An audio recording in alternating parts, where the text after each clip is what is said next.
जो नामदान भजन करने का दिया गया उसको कहते हैं हर रोज भजो। हर रोज बैठ करके उसको सुनो और नाम को शब्द को पकड़ के ऊपर को चढ़ो। मोटा काम और सीधा साधा, इसमें बुद्धिमानी चतुरता चालाकी की कोई जरूरत नहीं। चाहे अनपढ़ हो चाहे पढ़ा लिखा हो, घाट सबका एक है। उसी का घाट पर बैठ करके जो गुरु ने युक्ति गुरु ने जो नामों का रूपों का स्थानों का जो भेद बताया उसको रोज ये करना, ये है गुरु का नाम। कहते हैं इसको भजन, रोज भजन करो, भजन में भजन करो। प्रतिदिन सुबह शाम जब समय मिले तब करो। दिन में 10 बार करो, 2 बार करो, जब आपको समय मिल जाए तब कर लो। इसको करोगे तभी काम बनेगा। और दूसरा और कोई काम करोगे वो मतलब ये कि भजन नहीं है, वो तो दूसरे शरीर के कर्म क्रिया है इंद्रियों की, उसको करते रहो, उससे कुछ लाभ नहीं होगा। जब सूरत नहीं जगेगी तो फिर कैसे काम होगा, फिर नहीं हो सकता। इसलिए हर रोज उसको भजो, तब काम हो जाएगा तुम्हारा।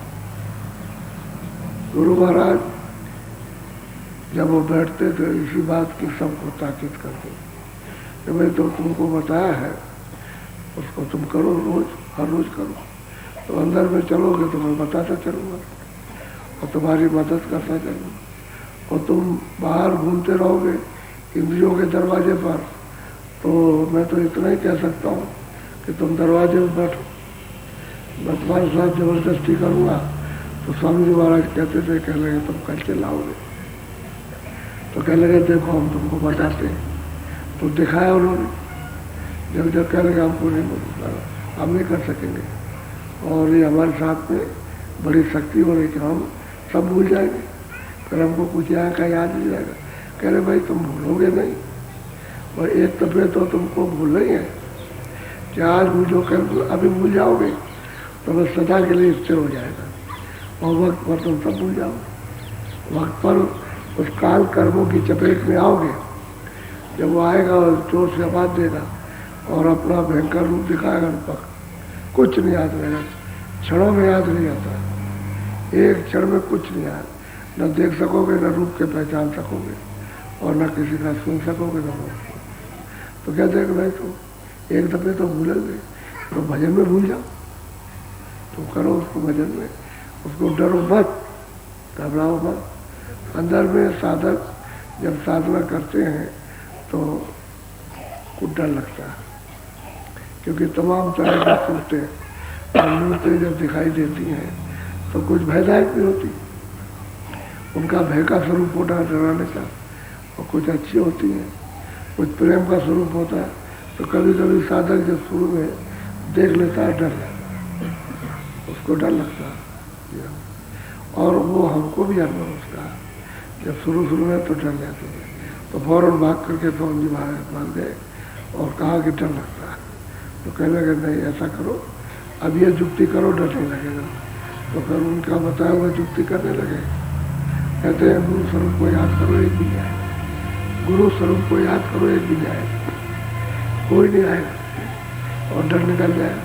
तो लोग याद तो करते नहीं, तब डर निकल जाता है। फिर करे फिर कोई बात आए, फिर बात क्या है। तो कहने का ये है कि डर लगता है। तो जिन्होंने सत्संग नहीं सुना उनको तो डर लगेगा, वहाँ लोग कर रहे हैं और कुछ देर से सुनने लगे मेहनत है, क्योंकि आवाज़ नहीं बर्दाश्त करते तो डर लगेगा। अब एक आए कोई आवाज़ आए तो खूब हो जाएगा, क्योंकि उससे कभी सुना नहीं, मैं कभी देखा, अचानक देखने लगा तो कोई नई चीज़ देखो, उसको जब तक ये बोध नहीं होगा, स्थिरता नहीं होगी, तब डरेगा। और धीरे धीरे उस चीज़ को सत्संग सुनते सुनते सुनते सुनते और जो देखेगा तो तुम सुनेगा इस तरह हो जाएगा। फिर नहीं, समृद्ध पुरुष के पास रहेगा और वचन को याद करेगा, डरेगा नहीं। तो कहते हैं जो उन्होंने नामदान, जो भजन करने का दिया उसको भजो, यही उनका दिया हुआ नाम है। और तुमने उसको छोड़ दिया तो फिर क्या किया? फिर गुरु का दिया हुआ तो आपने कुछ भजा नहीं। और बाहर से कुछ मिलने वाला नहीं है, बाहर से तो सब कर रहे हैं। कोई रोज जाएगा गंगा में स्नान करेगा, पर फूल चढ़ाएगा और हाथ जोड़ लेगा ऐसा। कोई सूरज को हाथ जोड़ता, कोई किसी को हाथ जोड़ता। रास्ते में आया तो पेड़ी पर हाथ कहेगा तुम भी देवता हो, पेड़ी को हाथ। और कोई किसी को हाथ जोड़े। अब ये किसी तरह भी मन घूम जाए, कोई गाय मिल जाए तो उसी को जोड़ दिया। इन्हें जिसको जो मिला ये समझ बूझ तो है नहीं कुछ, तो जिसको जो चाहता। और घाट में बैठा घाट पर, उसे भजते नहीं हो, उसे भजो तो मिल जाएगा। सबका सृजनहार उसकी प्राप्ति हो। बहुत ध्यान से सुनिए आप।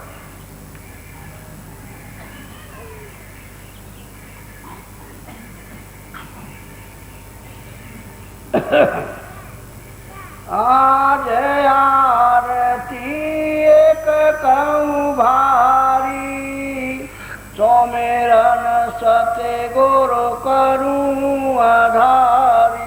कहते हैं कि आज में आरती, तो जो उन्होंने नामदान दिया है उसका किसके आधार से? कहते हैं गुरु के आधार से। गुरु ने बताया शब्द से लगो, शब्द सुनोगे तो उसमें प्रकाश आ जाएगा। शब्द में प्रकाश है, और प्रकाश कब तक आपको नहीं दिखाई देगा? शब्द सुनाई देगा अंधेरे में, और प्रकाश कब तक नहीं? जब तक कि पर्दा साफ नहीं होगा आपका। शब्द आ रहा, मान लो अगर प्रकाश आया भी तो धुंधला मालूम होगा, फिर उससे फिर पर्दा हटेगा तो उससे साफ हो जाएगा। तो कहते हैं गुरु ने जो नामदान दिया है उसका आधार लेकर के, और एक दृष्टि, एकाग्र दृष्टि, उसी को तभी आरती कर सकोगे। एक दृष्टि नहीं बनेगी तो आरती नहीं। ये हाथों की आरती तो नहीं, कर तो ये है, ये दोनों आंखों को जोड़ दो, अंदर एक आंख हो जाए और उसको एकाग्र तभी करो तो आरती का समय तैयार होगा। तो कहते हैं गुरु आधार, यानी वो बैठा हुआ अंदर में, तो कहते हैं उसका आधार ले लो तो फायदा ले लेगा। अब बहुत सी चीज़ें बिल्कुल नहीं बताई, जो देखने को मिलती है उसको कुछ नहीं बताया, क्योंकि साधक को बताने लगे तो बहुत डर लगेगा, बहुत भय हो जाएगा। उसको कहेगा कि उसके सामने ये सब यानी खोला ज़्यादा नहीं जाता, ऐसे सारे में कोई भी कभी कोई संकेत कर दिया तो नाम कहते हैं उस आरती को। एक दृष्टि करो तो आरती होने लगेगी, दृष्टि करोगे तो आपका लक्ष्य बन जाएगा, यानी लक्ष्य बनेगा तभी तो निशाना होगा। उन्होंने कहा देखो अर्जुन, तुम देखो ये मछली की आँख है, टके उस पर निशाना मारो, तो जब एक लक्ष्य बन गया तो निशाना लग गया। इसी तरह से वो दृष्टि है, कहते बाहर दोनों करो को, ये हाथ के कर नहीं, ये शरीर के कर है, और ये सूरत के कर है। तो इनको कहते बंद करो, सामने देखो। और गुरु का आधार जो नाम का दिया है और रूप का दिया, हस्तांत का दिया, उसको आधार दिया। अगर उसको भूल जाओगे, छोड़ दोगे तो डर लगेगा, तब डर लगता है। तो कहते हैं कि मैंने गुरु महाराज की कृपा से, सूरत कहती है मैंने आरती एक नहीं की, नहीं यार बोलो। दिल का थाल ज्योति हुई बाती, प्रेम भरी सनमुख स्वामी। तो अंदर में जब दृष्टि एक जगह रुकती है तो तिल आता है, और तिल पर दृष्टि को जमाई तो खुल जाएगा। तो कहते हैं कि भाई एक जोत उजाला करती है, जोत उजाला करती, प्रकाश करती है। तो पहले तो उसको झिलमिल जोत मिलेगी, फिर अग्र जोत मिलेगी, बहुत दूर जाने के बाद फिर का जोत मिलेगी। तो जब तिल खुल गया, दृष्टि उस पर जम गई और खिड़की खुल गई तो देखती है जोत उजाले उजाला हो गए चारों तरफ, ऊपर नीचे दाएं बाएं सब जगह। वो मतलब एक बड़ा सुहावना और आनंदित दृश्य रहता है। क्योंकि ज्योत है उसमें मतलब आँख भी है, कान भी है, और ऐसे हाथ, ये नहीं हाथ, ऐसे हाथ दिखाई देते हैं उसमें, मतलब ये है। लेकिन बहुत भारी, क्योंकि वो ये दृष्टि नहीं देख सकती, अंदर की दृष्टि खुलेगी, तीसरी आँख, तीसरा तब दिखाई देता है उसमें। तो वो उसी से दिखाई दे, तो तार है बहुत भारी, उसमें सब रूप बना हुआ है। तो कहते हैं दृष्टि जब तिल उस पर जमाओ तो जो दिखाई उजाला हो जाता है, बहुत उजाला होता है। तो सूरज उस उजाले को देख करके पहले तो उसकी आँख जब जब जब जब ऐसे बंद होती, खुलती है बंद होती, खुलती है बंद, ठीक ठहरती है, फिर बंद हो जाती है, यानी नीचे गिर जाती है। तो उसको बर्दाश्त नहीं करते, उजाला तो ज्योत का उजाला, ये झिलमिल ज्योत, फिर उसके आगे से, तब उसके बाद में शिखा ज्योत, और फिर बाद में चरमक ज्योत है। तो कहते हैं शुरू में तुमको ज्योत मिलेगी जो उजाला करेगी, तो तुम देखने लगो कि भाई उजाले में क्या क्या है, रचना क्या है, किस तरह की उस उजाले में झिलमिल ज्योत में कैसी सृष्टि है। तो कहते हैं मैं एक आरती गुरु की कृपा से नहीं, कि तिल का तो बनाया था, हृदय ये साफ हो गया, ये हृदय है, ये हृदय नहीं है, न इधर है न इस तरह में न नीचे से ये है। जहाँ सूरत बैठी है कहते हैं इसी को साफ किया और तिल दिखा दिया और खुला दरवाजा, तो ज्योत चली। अब ज्योत चलेगी उसके मध्य में होकर के देखोगे तो उजाला हो जाए। फिर जब उजाला होता है तो ये उजाला नहीं है सूरज चांद या तुम्हारी लाइट या बत्ती का, वो तो बड़ा अद्भुत उजाला है, बहुत अद्भुत। रूप अनूप मेलाती, दर्शन सत्य गुरु निज कर पाती। कहते हैं रूप कहते हैं कि हृदय में गुरु का वो याद करती है तो रूप उसका हृदय आ जाता है, और कहते हैं उसका रूप अनुपम रूप है। उस ज्योत में होकर के जब वो देखेगा तो उसी के अंदर से दिखाई देगा, अनुभव जो वर्णन नहीं किया जाता, इसी को कहते हैं आत्म दर्शन, यानी सूरज के रूप का सच्चा दर्शन। वो एक तरह का शीशा है, दर्पण है। तो हृदय जब साफ होता है तो ऐसे करके देखो तो ये चेहरा उसमें दिखाई देता है शीशे में, वो शीशे ही कहा जाता है उसमें। तो कहते हैं भाई रूप अनूप हृदय में। अब उसका जो अनुपम रूप है उस शीशे में देखा तो हृदय बस गया कि ये सच्चा रूप उसका है। उसके चारों तरफ खोल, यानी चारों तरफ खोल चढ़ा हुआ और बीच में जड़ा हुआ दिखाई देता है, लेकिन ऐसा है कि जो कोई व्यायाम नहीं कर सकता, उसी को आत्म दर्शन कहते हैं। जब अपना रूप जो चीज़ देखती है तो मस्त हो जाती है, वो मेरा ये रूप, मैं कोई हाड़ माफ तो नहीं, मैं कोई और कोई सामान, कोई जल पृथ्वी अग्नि, कोई आकाश तो नहीं, मेरा तो चेतन चेतन। और इस चीज़ को पा करके बड़े बड़े लोग मतवाले हो जाते हैं, फिर आगे चलने की इच्छा खत्म हो जाती है, क्योंकि गुरु भेदी नहीं मिलेगा तो आगे की कोई बात नहीं बता पाएंगे। कहते हैं कि हम ही है सब कुछ। जब अपना रूप दिखाई दिया तो बस हम ही सब कुछ। और दर्पण मिला उसको, दर्पण का दर्शन किया, उसी दर्पण में अनुपम रूप दिखाई।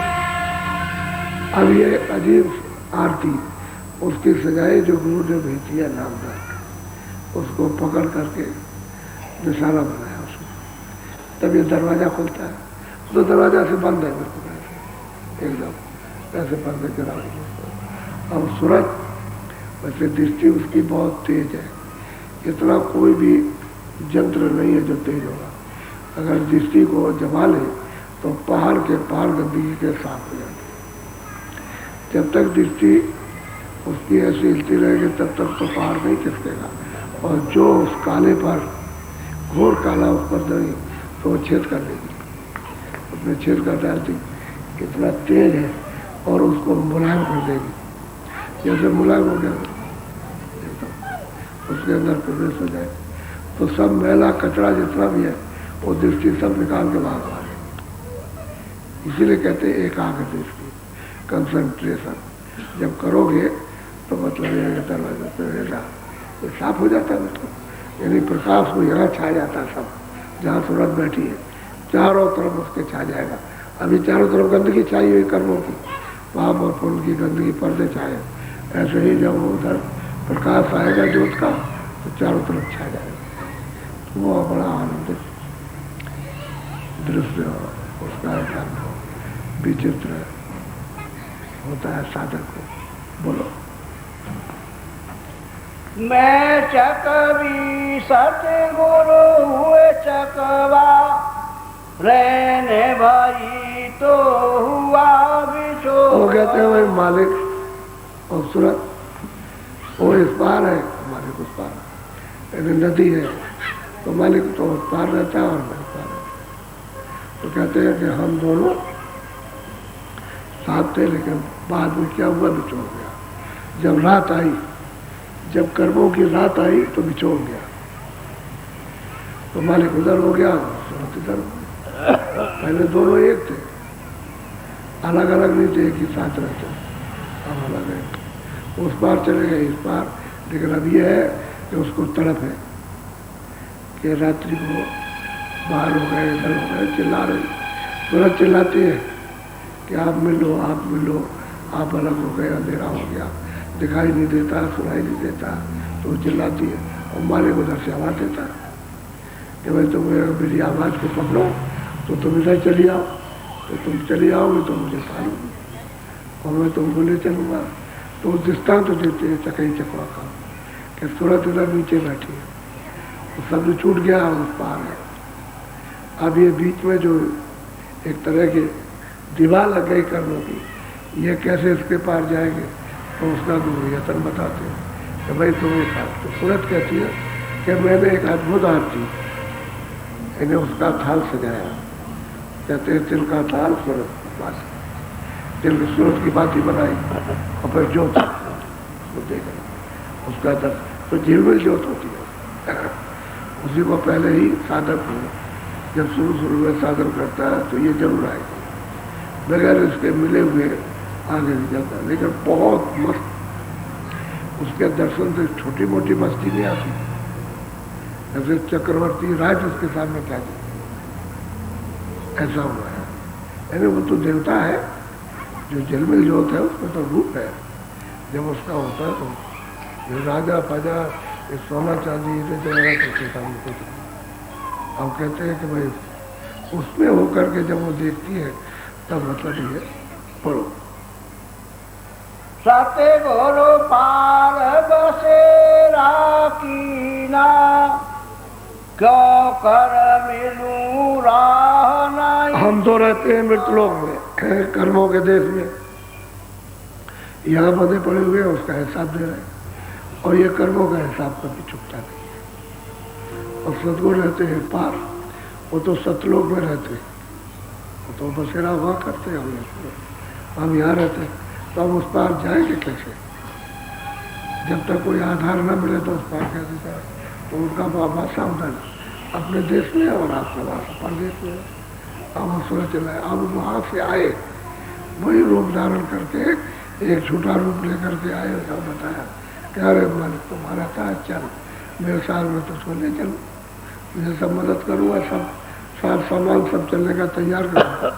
अब वो चिल्लाती है कि भाई मालिक तो उस पार और हम इस पार, तो अब कैसे जाएंगे, तो सारा तो लेना ही पड़ेगा।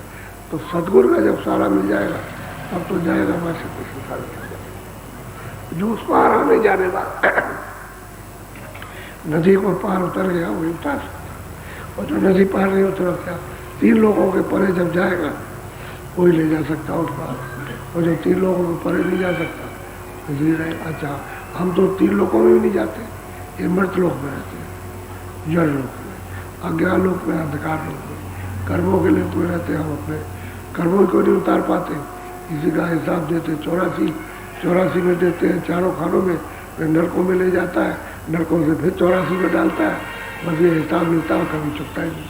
और जब कभी भी मनुष्य शरीर में आए तो फिर कर्म किया, मिला दिया मुझे, कर्मों का हिसाब सब आप। अब हिसाब को ही कौन बैठे, कौन इसको साफ करे, कौन धुलाई करे। अब कोई मिल जाए ऐसा तो कहते हैं भाई वो तो अब खबर लगी, वो तो पार रहते हैं, हम तो इस पार हैं, अब कैसे जाएंगे। तो महापुरुष कहते हैं भाई तू उसका सहारा ले। तो क्या उस वहाँ से नाम आ रहा, ये उसी का छोटा रूप, जो शब्द वहाँ से आ रहा, आवाज आ रही तेरे आंखों के सामने, तो तू इसका सहारा ले ले, तो मेरी ताकत तुझको मिल जाएगी। जब ताकत मिलेगी तो उसी के सहारे में उतर के आता हूँ और जाता हूँ, आता हूँ, जाता हूँ, तो तुझे मुझे देखने लगेगी। जब मुझे तू देखने लगेगी, मेरा साथ तेरा हो जाएगा, मैं उस पार ले चलूँगा, उस पार कर दूँगा। तो कहते हैं सदगुरु तो उस पार है, जो पार ले जाने वाले, और हम इस पार है। कितना अंतर है, हम अंधेरे में और उजाले में बैठे हुए। अब हम जाए तो कैसे जाए, तो जुक्ति बता रहे हैं कि भाई नाम जो बताए उसको पकड़ो, उसका भजन करो और फिर चलो। तो इधर भी सहारा दे देंगे, उधर भी दे देंगे। बोलो। तारा पूछे न चैन पिया के वियोग, कस पाऊँ अब पिया संजोग। कहते हैं कौन सा ऐसा संजोग, कौन सा ऐसा भाग खुल जाएगा, जो मतलब ये है कि पिया को पाने के लिए बहुत तड़पती है, बहुत तरसती है, बड़ा पश्चाताप होता है, कब मिलेंगे। खबर दी है कि वो तो पिया तुम्हारे सतलोक में और तुम मृतलोक में पड़ी हो, तो अब तड़पती है कि कैसे मिले। तो बल तो होना चाहिए, जब यहाँ मिलेंगे सतगुरु तो वो तुमको बल देगा, तो बल तो दे रहे, तभी तो सात सामान अपनी आरती का तैयार कर रही है। अब वो तड़पती है कि जल्दी आप उस पार है, मैं उस पार हूँ, तो दर्शन कब होंगे। बहुत वो दिन कब आएगा जब आपका साक्षात्कार दर्शन होगा।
अति आतुर घबराई पुकारी, तब स्वामी मेरी कीन समारी। कहते जब बहुत आतुर हो गई, अब चैन नहीं पड़ता, बेचैन है कि भाई कब मिलाप होगा, कब दर्शन होगा, कब पहुँचेंगे, कब इससे निकल जाएंगे। तो अति आतुर होगा, तब उनको दिलासा दिया कि तो रावण धीरज रख और सावधानी से चल, तो पार जाएंगे, प्रीतम का दर्शन करेंगे। यह सदगुरु ने उसको दिलासा दिया कि घबराने के बाद नहीं, जो पार रहता है वो तुझे मिलेगा, और तो इस पार में तो खुद तरसती है। तो इतना आता हो गई कि अब क्या किया जाए, अब कोई रास्ता नहीं मिलता। तो साधक प्रेमी घबराते हैं कि जब चलने का रास्ता जब मिल जाता है, चल पड़ते, पता लगता है कि वहाँ अपना घर है, वहाँ तो प्रीतम मालिक, वो तो माता पिता है, वही सब कुछ है, वो तो अखंड है, वो तो खंडित कभी होता नहीं। तब ये तरफते रहते तो निर्मल हो जाते हैं, बहुत शुद्धता, पवित्रता, विवेक, विचार सब कुछ आ जाता है, तब ये तरफते। तो मालिक को उसको संतोष देता है, धीरज देता है, धीरे धीरे। बोलो। रात बिताई हुआ बिहाना, घट के भीतर भान हुआ। वो कहते हैं हुआ क्या कि रात का अफसोस में बेचैनी में गई, सोना खाना खत्म हो जाता है, कोई अच्छा नहीं लगता, नींद नहीं आती है, खाने को कोई चीज खाओ तो अच्छी नहीं लगती। कहते हैं सारी रात तड़पते तड़पते, और कहते हैं दरवाजे में बैठे बैठे इधर कोई नदी के इस पार नहीं बैठे, ये बाहर की नदी कोई नहीं है, इस बार बैठे उस पार, इधर यहाँ कहते हैं बैठ के बैठते रात बिता दी बेचैनी में। और कहते हैं कि फिर क्या हुआ, कहते हैं एकदम से सूरज हुआ, यानी वो तो जोता ही, उसको तो देखा ही उन्होंने, और देख करके कहते हैं अगली बार तो इंतजार करते रहे तो कहते हैं सूरज हुआ, उजाला हुआ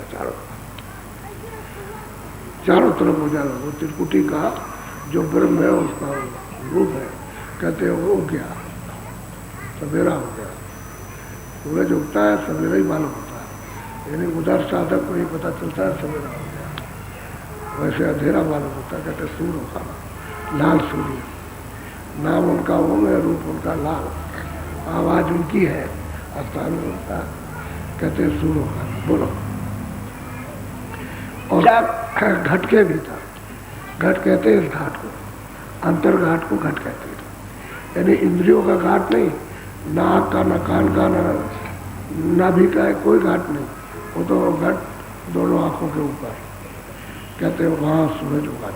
सफाई तो हो गई उसकी, क्योंकि ज्योत जब दिखाई देगी और उसमें अपना रूप दिखाई देगा तब तो मतलब यह है कि उस सामने उजाला हो गया। अब वो इंतजार कर रहे हैं कि पार, प्रीतम तो पार, उसके लिए रात और दिन बिताई उसको बेचैनी में, और सब दृष्टि लगाते जोड़ते एकाग्र करते करते करते करते और एकदम से कहते सवेरा हो गया। रात में भी सवेरा होता है, 12 बजे रात को भी सवेरा हो जाता है जब सूरज, कहते हैं सूर्य उठा और प्रकट हो गया। अब ये सब घाटियां उसने तय कर ली और सहज घाटी को बता रही कि हम वहाँ पहुँचे। बोलो। चक के वार बड़ी थी ठोटी, गोरो चक पार सुनाई। कहते भाई इस पार में, इसमें इंद्रियों के जाल में कर्मों में फंसी हुई थी, पापों में, ये कर्म करती थी, इसमें इसकी आसक्ति थी, वो ममता था, कहते इस पार थी। और गुरु ने कहते वो बोल सुनाया, पूछी कहते बोल को, आवाज को, शब्द को, नाम को कहते हैं देववाणी, ब्रह्मवाणी, कहते वो गुरु ने पूछी सुनाई।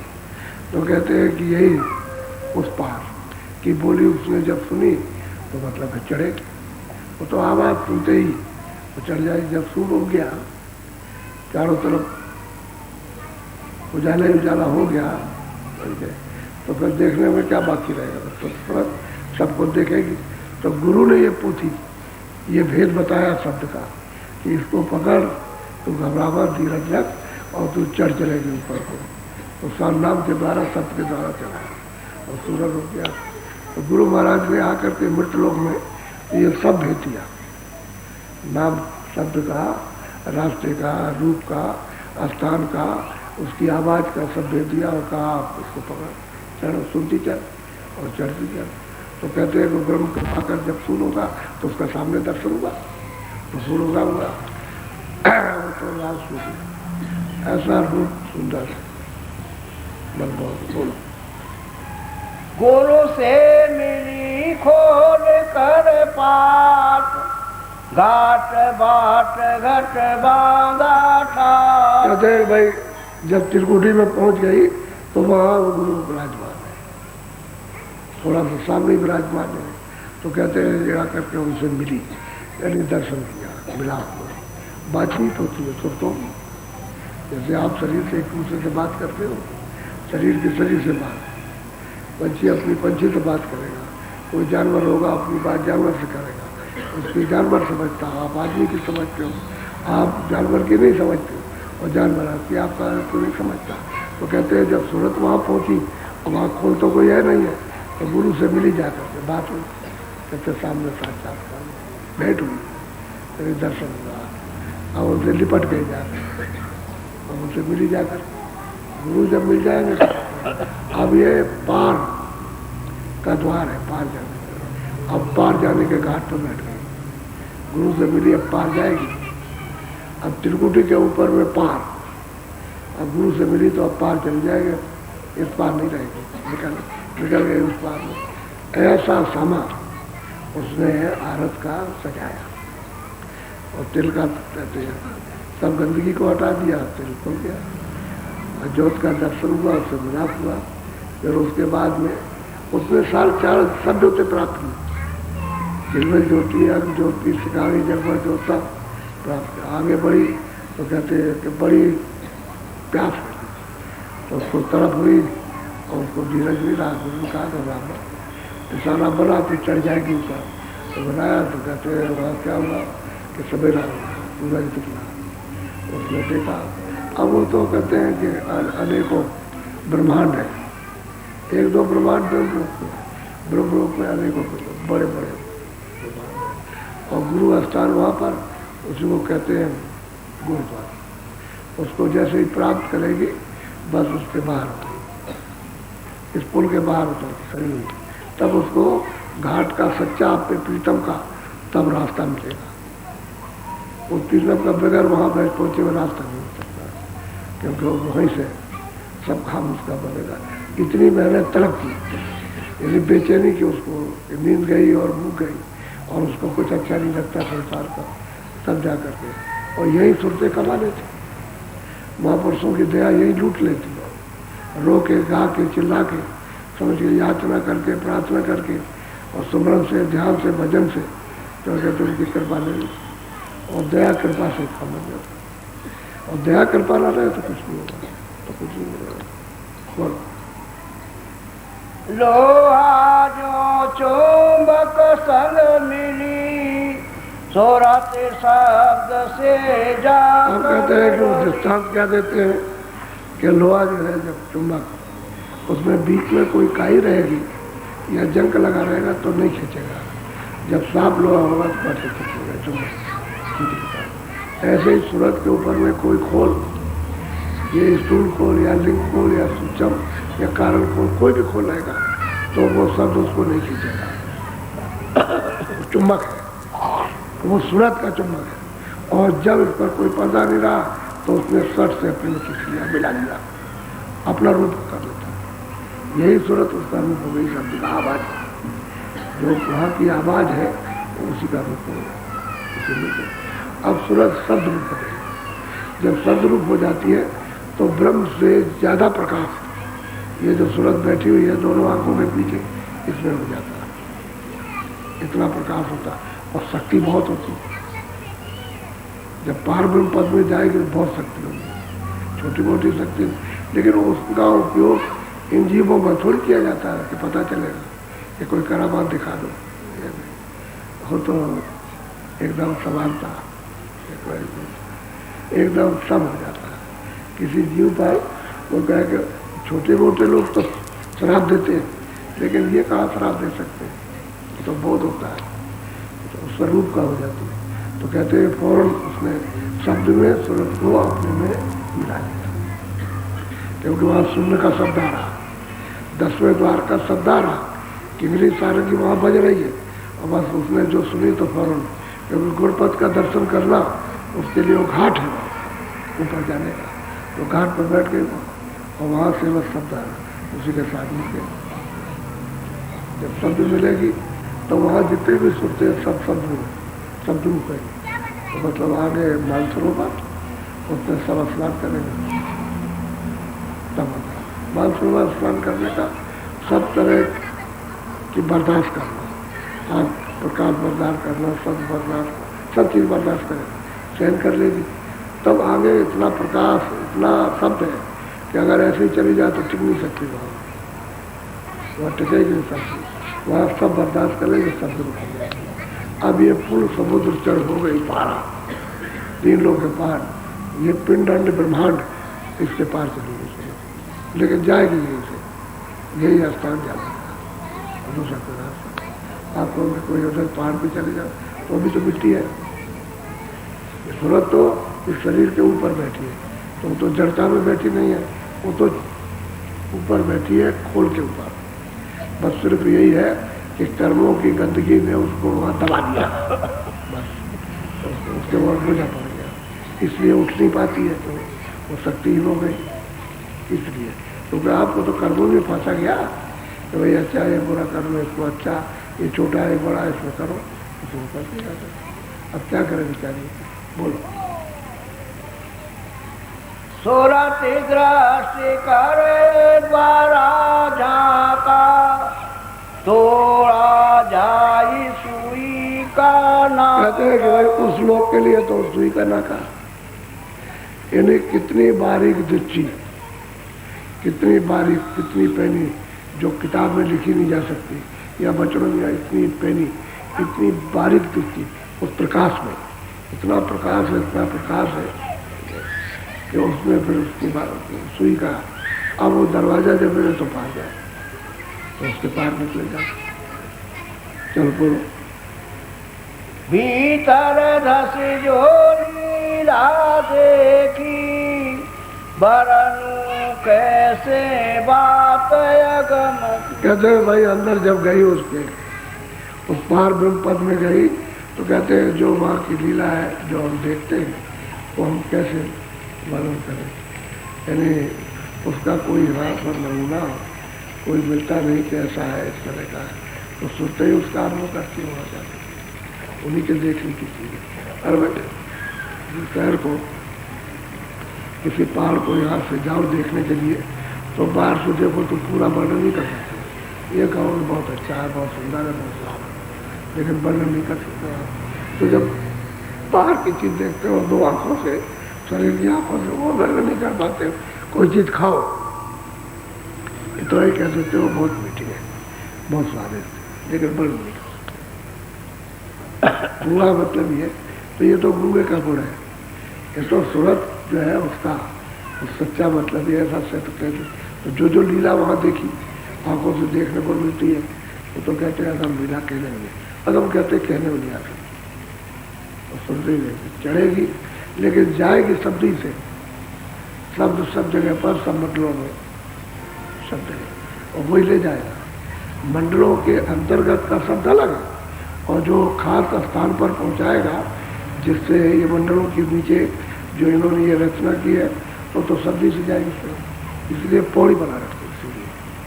ये सीढ़ी है यहाँ से ईश्वर के पास तक पहुँचने की, ये सीढ़ी है ब्रह्म के पास पहुँचने की, ये शब्द की सीढ़ी है पार ब्रह्म के पास, ये सीढ़ी है पार ब्रह्म के परे महाकाल पहुँच, और उसके परे फिर सीढ़ी शब्दों की, और सत्य सत्य देखते है, शब्दों की सीढ़ी, आगे शब्दों का अथा सागर जो शब्दों के बारे में तो कहने को नहीं आ सकता, अथा सागर, उसका कुछ भी आज तक नहीं वर्णन करता है, क्योंकि जितने भी संत आए यहाँ करके इशारे किया सकते, वर्णन किसी ने किया, जाना सबने, देखा सबने, जाना सबने, लेकिन वर्णन नहीं हो सकता। बोलो। अंतर जानी सतगुरु जाने, और भेदी पुण्य। हम कहते हैं कि ये अगम दृश्य, अगम गति को के तो सतगुरु जाने, या जो वहाँ पहुँच करके देख रहा होता है, और कोई नहीं। वेद पढ़ो, शास्त्र पढ़ो, पुराण पढ़ो, कुछ उससे कुछ पढ़ने लिखने की बात तो अलग है, ये तो अलग है पढ़ने लिखने से, पढ़ने लिखने का वो अनपढ़ कोई हो। अब ये जितने भी महात्मा पास आए एक अच्छा नहीं जाते, जो पार हुए एक अच्छा नहीं जाते, वो अच्छा पार हो गए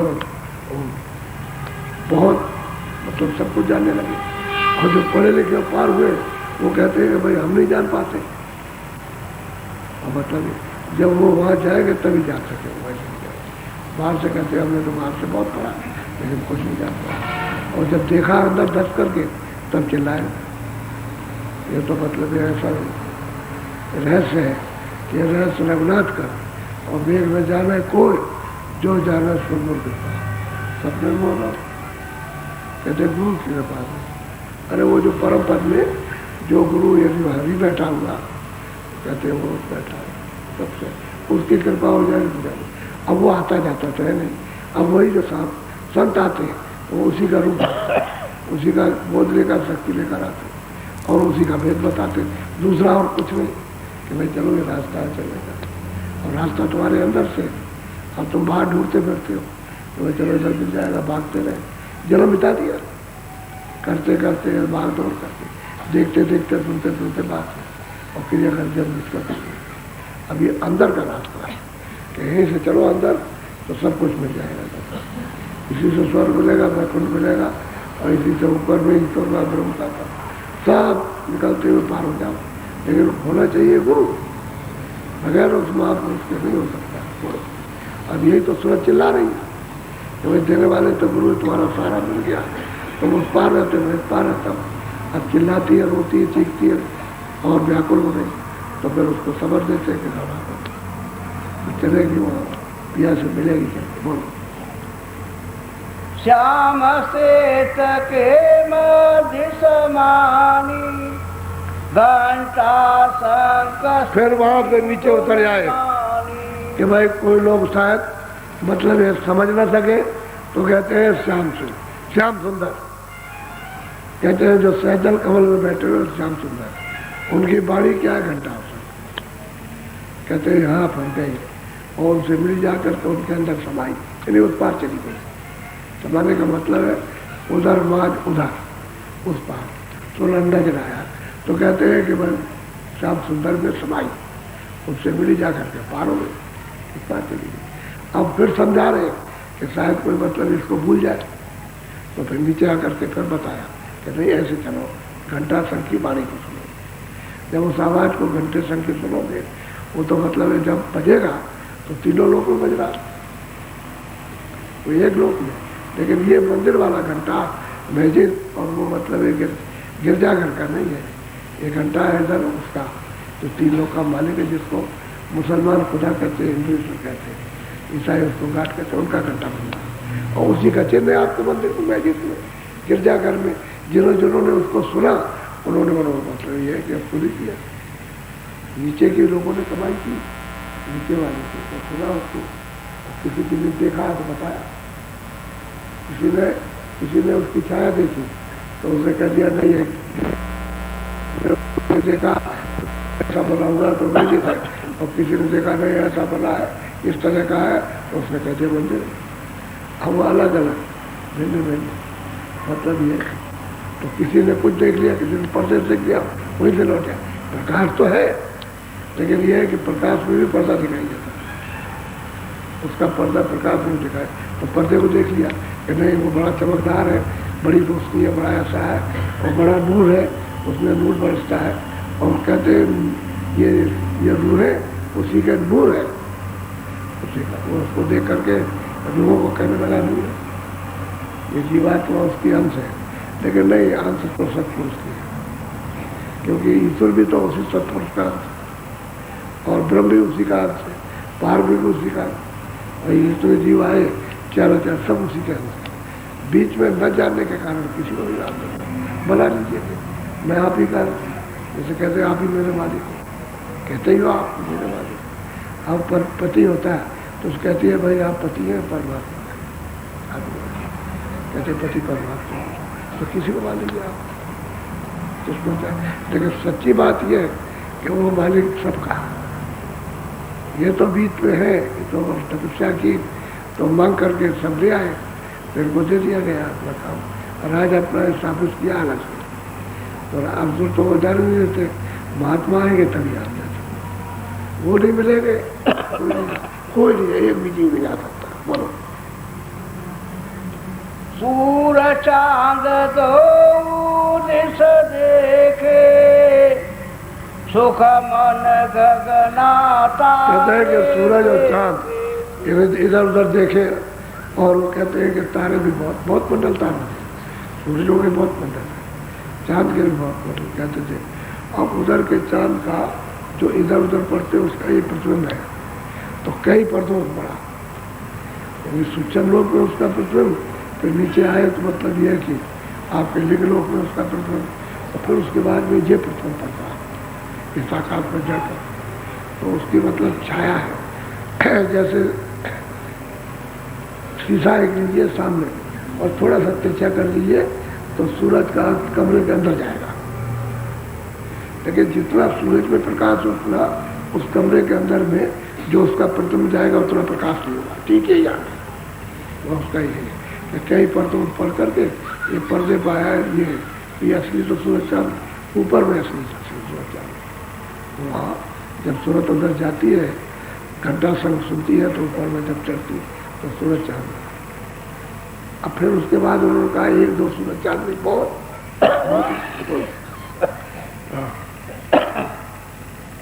आगे रसी बंक की नाल अवगत काल बिछाया। कहते हैं कि कारणों का काल, कारण बीच वहां पर उसने काल ने अपनी रचना ऐसी रख रखी है ओम ने कि कोई जा नहीं सकता। विभिन्न बात की रचना, उसको भुलाने भगाने के लिए, उसको नीचे गिराने के लिए बहुत रचना रख रखी है। बगैर गुरु के और उस लाल को, उस घाटी को, तो चढ़ाई की उतराई की कोई नहीं पार कर सकता, उधर कोई जा ही नहीं सकता। जब ऊपर में उस पास घाटी पर नहीं चढ़ेगा तो ऊपर में उनका दर्शन नहीं होगा। ऊपर में बैठे तो ऊपर में तो अवगत कहते हैं कारण, यानी जो बने हुए जो कारण काल, उन्होंने जाल बिछा रखा कि कोई भी सूरत अंदर न जाए। वही सूरत जाएगी जो सूरत बस जाती है, जो उसका आगे का भेद होगा वो तो जाएगी और बाकी कहते हैं ऐसा चाल फैला करके रखा। बोलो। आगे पहुंची त्रिकुटी द्वार लाल रूप जादो ने। अब यहाँ तो ऐसी घाटी के पास ही में इतनी जब आपको विघ्न बाधा इन्हीं रचना की है कि आप उधर नहीं जा सकते। तो कहते हैं जब पार गई तो त्रिकुटी में पहुंची। कहते हैं वहाँ पर जाके दर्शन किया लाल रूप का, पूरा पूरा मंडल जितना भी उनका लोक है वो सब का सब लाली लाल। तो मीरा भाई कहती है कि जब मैं वहाँ गुरु की कृपा से पहुँची वहाँ त्रिकुटी में, तो कहते हैं मैं भी देखा लाली, मैं भी हो गई लाल। मैं देखने गई थी लाली, लेकिन मैं भी लाल उसी रूप में हो गई। जब सूरत उस रूप में हो जाएगी, श्याम रूप में श्याम हो जाएगी, और लिंग रूप में लिंग, इस रूप में स्थूल। अब फिर उसमें मतलब ये, अब उसमें वो हो गई लाल रूप में लाल। इसके परे कोई लाल न श्याम है, न कोई लाली है, न कोई काला नहीं, स्वच्छ निर्मल। बोलो। सुन में गई महल 10 माल। और कहते हैं सुन में 10वें द्वार में गई, इनसे सबसे भारी महल। उस महल की शोभा वर्णन कोई नहीं कर सकता, देखते जाए इतना भारी महल। ये मित्रों क्या स्वर्गलोक क्या चीज है, उसके महल की कितना बड़ा महल है उसका। तो कहते हैं सुन में गई जहाँ पार में विराजमान महल में वहाँ गई। तो और जा करके उन्होंने वहाँ दर्शन किया, तो जाकर पार में का दर्शन किया। यानी चढ़ा करके फिर ले आई कि भाई यहाँ से चलो, नहीं कोई समझ नहीं पाएगा। तो फिर बता रही मैं चढ़ के कैसे गई, पहले तो ऐसे चढ़ी फिर ऐसे बता रही। बोलो। हंसन सात मान सरना। बस कहते हैं कि हंसों का साथ किया और मानसरोवर किया। मानसरोवर में तो मानसरोवर तो तुम्हारे संसार से कितने करोड़ों गुना ज्यादा बड़ा, और करोड़ से भी कहो अरबों गुना ज्यादा बड़ा, इतना बड़ा मानसरोवर। वैसे कहते हैं तालाब, मानसरोवर तालाब। जैसे कहते हैं भाई उत्तराखंड में जाओ तो वहाँ मानसरोवर मिलेगा, वहाँ कह रहते हैं हंस रहते हैं। यदि क्या चुनते हैं, कहने मोती चुनते हैं। अब यह है कि है तो बात सही, लेकिन अब यह है कि वहाँ मोती कहाँ से आ गए। कहते रहे कि मोती चुपते हैं, लेकिन वो मोती रहे तब। अब वहाँ कहते हैं कि हंस, सब के सब हंस रहते हैं सब। अभी भी जा करके स्नान करके हंस हो गए, ये सूरत भी वहाँ हंस हो गए। बोलो। श्वेत श्वेत वह सोना दिखाई। कहते हैं वो शून्य की रचना और वो स्थान, वो जो महल है, वो सब सफेद ही सफेद है, श्वेत ही श्वेत। उसमें कोई नीला पीला सब सफेद, सब जो कुछ नहीं, ऐसा महल होगा। अब सूरत कितनी मगन होगी, ये तो मतलब ये है कि पुल उतर के और फिर जा करके वो पिया पड़ जाए, उनसे मिलती है जाकर। बोलो। चंद्र चांदनी चौक लखा। कहते हैं भाई वो तो वहाँ चंद्रमा, यानी उनका रूप का एक इशारा किया है, संकेत कि उनका रूप कैसा है, पूर्वासी के चांद के। तो इसमें तो काला डब्बा है, उसको कोई डब्बा नहीं, अब वो सफेद ही सफेद, लेकिन रूप उन्होंने इशारा किया उस रूप का तो वर्णन कोई नहीं कर पाएगा, लेकिन हिसाब रखिया है कि टाइम क्या अब तो उसमें सर आँख भी उसमें, कान भी उसमें, पूरा रूप है उसका। और सूरत का जो रूप है उसको देखती हो, वो तो पिया पद है। तो कहते हैं कि वो उससे देखा जाके सुनिए, सुन कहते हैं 10 मिनट बाद जहाँ पार में विराजमान है। अब ये कहो कि सब एक एक कैसे हो जाएगा, तुम्हारे अंदाजा लगाने से एक हो जाएगा, सब अलग अलग। बोलो शिखर चढ़ी पश्चिम के द्वार, महासोन के हो। कहते हैं कि इतने बड़े बड़े शिखर पर्वत, इतने बड़े बड़े पर्वत हैं कि अरबों अरबों जोजन के ऊंचे, एक जोजन का 4 कोस होता है, अरबों अरबों जोजन कहते हैं कि शिखर पर चढ़ती है। अब किस तरह से चढ़ाई होती है वो तो एक है अरबचनीय बात सुनने को मिलती है, लेकिन सुन चढ़ती है उस पर, और चढ़ेगी शब्द ही से, दूसरा कोई चढ़ेगा नहीं, शब्द आ रहा, आवाज आ रही है, उसको पकड़ के चढ़ेगी। इतना मील का सफर, इतने जोजन का सफर करती है, तब चढ़ के जाएगी। ये तो मैदान बहुत बड़ा है, अरबों से भी ज़्यादा का है ये मैदान। जो भंवर गुफा का मैदान है वो तो इससे भी ज़्यादा, महापुरुषों ने तो सिर्फ गिनती में एक संकेत किया कि अरबों मतलब है जोजन, इससे भी ज़्यादा का। अब अरबों जोजन ऊपर, अरबों जोजन नीचे, अरबों जोजन दाएं और बाएं, तो उसका सूरत कहती है कि इसका अनुमान नहीं कहा कि कितना आगे जाना, कितना ऊपर जाना, कितने इतना बड़ा है। तो अब ये सूरज चढ़ जाती और सबको देखती है पास है, तो सूरज चढ़ी।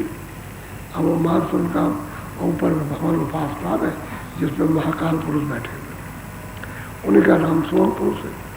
अब देखो रामायण में क्या कहते हैं, सोम अस्मृति अखंडा, सोम पुरुष है, वहाँ उनके दर्शन से अखंड वृत्ति हो जाती है, फिर कभी खंडित नहीं हो सकती। सोम अस्मृति अखंडा आत्मा मूल सुस्त का सा, तभी जीवात्माओं को सच्चा सत्यों का अनुभव होता है।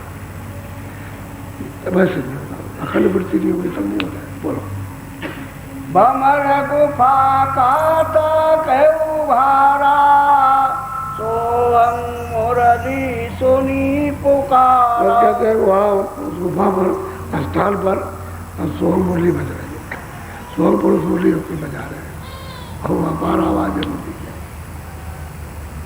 अब सूरत इसको सुनती है। अब वो बताइए नीचे से ऊपर तक यही तो कह सकती है अनंत बाजा है, यही कह सकते, बाकी उसकी व्याख्या करना चाहता है। संतों ने एक एक चीज को समझा, छोटी से छोटी से बड़ी, तो जितने उनको इशारे यहाँ मिले उतना तो इन्होंने इशारा किया। इन्होंने कह दिया मैं अब नहीं हो सकती, क्योंकि वो चीज़ यहाँ मिलती नहीं है। अब वो चीज़ जो इशारे में बताई जाएगी तो आप समझ नहीं पाते, तब आप समझते हो कि भाई जड़ का इशारा किया तो ये चीज़ होगी। तो सोहम उसी सुनिया वो बंसी बज रही है, वो बंसी पूरे लोक में, और यहाँ तक बज रही बंसी, क्योंकि यहाँ बैठ करके दोनों आंखों के पीछे जब सफाई होती है तो यहाँ तक सुनाई देती है, यहाँ तक आ रही है। बोलो चौक पड़े सतलोक समानी। सबसे बड़ी है, ये तो महापुरुषों ने इशारा किया, कहते हैं उसके आगे जो चौक है वहाँ से आगे, वो भी तो अरबों जोजन का आगे है, उसके बाद चलने के बाद तब सतलोक में दाखिल हो, तो सतलोक की कौन महिमा करेगा, उसकी तो कोई कर नहीं सकता, और वही वो सतपुरुष विराजमान। बोलो सात पुरुष धुन भी न बखानी। कहते हैं भाई सतपुरुष की जो महापुरुष आए, गुरु आए, उन्होंने बताया कि भाई ये उनका शब्द है। अब तुम शब्द को पकड़ के चलो तो इससे धीरे धीरे से चढ़ जाओगे, शब्द को बर्दाश्त करते जाओगे, चढ़ते जाओ, और बर्दाश्त नहीं करेगा तो बस रह जाओगे। कभी कभी लोग कहते हैं कि बहुत आवाज आती है, बहुत, जैसे शरीर तोड़े देता है, शब्द शरीर को तोड़ रहा, तोड़ नहीं रहा, तुम उसको बर्दाश्त कर लो धीरे धीरे, वह हजम हो जाएगा, फिर कुछ नहीं करेगा, शब्द को नहीं, वो तो विकारों को तोड़ रहा। शब्द से विकार धुलाई होती है, और ये गंदगी की जो गंदगी लगी है उसकी धुलाई होती है, उसका पता चलता है कि हमारा मतलब है कि बर्दाश्त नहीं होता, और हमारे अंग अंग को तोड़ रहा, तोड़ नहीं रहा, वो गलीज निकल रहा। जैसे कहा कि बीमारी है उसको कुछ दवा दे दिया तो उसका जवाब पेट झड़ने लगा, तो उसमें गंदगी बड़ी बदबू होती है, वो झड़ने लगा, साफ होने लगा, मतलब ये तकलीफ नहीं हो, सब निकल जाएगा पूरा कचरा, तो ठीक हो जाएगा। ऐसे ही सूरत के ऊपर में ये गंदगी लगी हुई है, उसकी वजह से वो गंदगी निकल रही है, तो आपको मालूम होता है कि हमारा ये भी तो गंदा ही है, इसलिए अंग अंग टूटता है। जैसे ये टूट रहा था, हड्डी हड्डी चट चट करती हड्डी, ऐसा मालूम होता है, तभी घबराया जाता है, तो उसको धीरज करके धीरे दिया जाता है कि तो उसको धीरे धीरे बर्दाश्त करो, सहन हो जाएगा, फिर कुछ नहीं होगा। और वही चीज़ तुम्हारे लिए मतलब ये है कि आनंददायक हरी भरी हो जाएगी और शीतल हो जाए, कुछ नहीं मालूम होगा। बोलो। सात पुरुष की आयुष पाई, अलग लोक में पहुंची गई सतलोक में, तो सतलोक का दर्शन दिशा यही है, इन्हीं का दर्शन हो जाए तो हमने पा लिया। यही सर्वे सर्वा है, यही से सोचते उतर के आए। तो सूरत कहती है मेरे गुरु की कृपा से, मैंने कृपा होने उनकी दया। इस तरह से सब लोगों ने, जितने भी महात्मा विकास साहब, गोविंद साहब, चरणदास जी, जगजी महाराज और बहुत महात्मा, और बहुत महात्मा ऐसे आए जिन्होंने एक शब्द नहीं लिखा, चुपचाप अपना करते रहे और चले गए। बहुत ऐसे आए, अब उन्होंने सब ने मतलब ये सब ने कहा, और जिन जिन को पहुंचाया उनको सामने तो रास्ते पर चलो जल्दी से, क्योंकि देर मत करो, क्योंकि ये चाम है,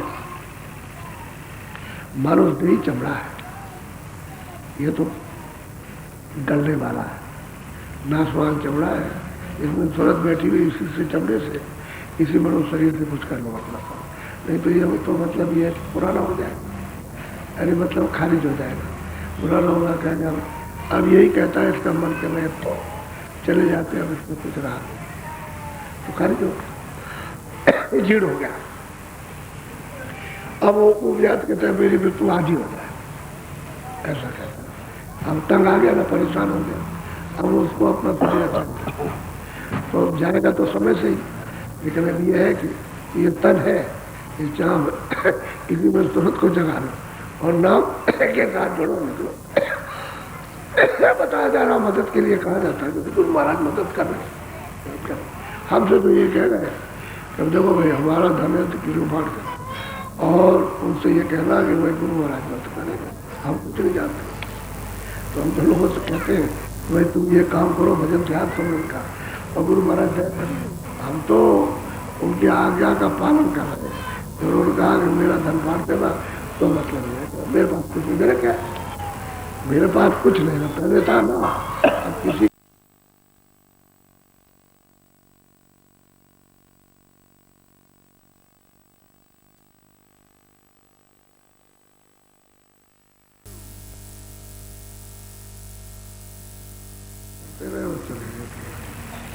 बहुत ऐसे आए, अब उन्होंने सब ने मतलब ये सब ने कहा, और जिन जिन को पहुंचाया उनको सामने तो रास्ते पर चलो जल्दी से, क्योंकि देर मत करो, क्योंकि ये चाम है, मानो नहीं चमड़ा है, ये तो गलने वाला है, नाश हो रहा है, इसमें सूरत बैठी हुई इसी से चमड़े से, इसी मनुष्य शरीर से कुछ कर लो अपना, नहीं तो ये तो मतलब ये पुराना हो जाएगा, अरे मतलब खारिज हो जाएगा, पुराना होगा कहेगा अब यही कहता है इसका मन के मैं तो चले जाते हैं, अब इसमें कुछ रहा तो खारिज हो झीड़ हो गया। अब वो उपजात कहते हैं मेरी मृत्यु आज ही हो जाए, ऐसा कहता है। अब तंग आ गया ना, परेशान हो गया, अब उसको अपना शरीर अच्छा तो जाएगा तो समय से ही, लेकिन अब ये है कि ये तन है, ये चाम इसी में सूरत को जगा लो और नाम के साथ जोड़ो, निकलो। बताया जा रहा, मदद के लिए कहा जाता है क्योंकि तुम महाराज मदद कर रहे, हमसे तो ये कह रहे हैं कि देखो भाई हमारा धन है तो किलो बांट कर, और उनसे ये कहना नहीं भाई गुरु महाराज मदद करेंगे, हम कुछ नहीं जानते। तो हम तो लोगों से कहते हैं भाई तुम ये काम करो, भजन ध्यान समझ का, अब गुरु महाराज दया करें, हम तो उनकी आज्ञा का पालन कर रहे हैं। उन्होंने कहा कि मेरा धन बांट देना तो मत लेना, मेरे पास कुछ नहीं, मेरे क्या, मेरे पास कुछ नहीं था, पहले था ना। अब किसी की अमानत है, अगर उसको संभाल के रखे और वो कहते कि तुम्हारी दुआ देना,